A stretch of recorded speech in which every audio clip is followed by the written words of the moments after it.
मी इथं खेकडे आणतो म्हटलं, तो टेमल नाही तर त्या मायच्या घरी जाय. खेकड्याची भाजी करतो म्हणजे करतो मी. हा म्हणजे भांडे, हे भांडे भांडे काय हे यानं काय करू मी? हे हे काय वय हे? यानं पाणी पिऊ काय हे? पाणी प्या.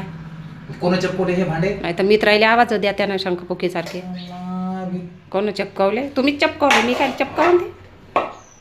याच्यात भाजी करू का? याच्यात हो, भाजी करू करा मी? करा, मला काय सांगता? आणि तुम्हीच याच्यात फोडलेले काय होय. करू? तुम्हीच फोडलेले भांडे होय ना ते. मला काय सांगून राहिले मग? म्हणजे म्हणजे घरात भांडेच नाही, याच्यात भाजी करू मी खेकड्याची. याच्यात भाजी करू मी खेकड्याची. मी ते म्हणे लवकर दुसऱ्या गंज हे घेतो हे घेतो हे घेतो. ओय ओय ओय, त्याला हात नका लावू. याच्यात भाजी करतो ना, हे करतो. ठेवा लवकर ते कटोर लवकर. सारं जळून ठेवले, सारे भांडे सारे खराब करून ठेवले माणसानं. मी खेकड्याची भाजी आणतो आणि गॅसवर करतो. त्याला झाला असं स्वयंपाक कल्ला गोया तिकडे मी 4 वाजता खेकडे आणतो, पोळ्या टाकून देतो. मला मसाला करून पाहिजे म्हटलं. निघा लवकर इथून, बेलनं घेऊन नाही तर हातात निघा लवकर. मसाला करून पाहिजे मला.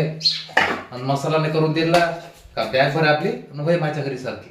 मी त्या आईला सांगतो, नवऱ्यानं जे आणलं त्याची भाजी बायकोनं करून दिली पाहिजे. मग तो नवरा खेकडे आणो, चिकन आणो, मटण आणो का अंडी आणो, काही आणो, बायकोचं काम आहे नवऱ्याला भाजी करून देणं.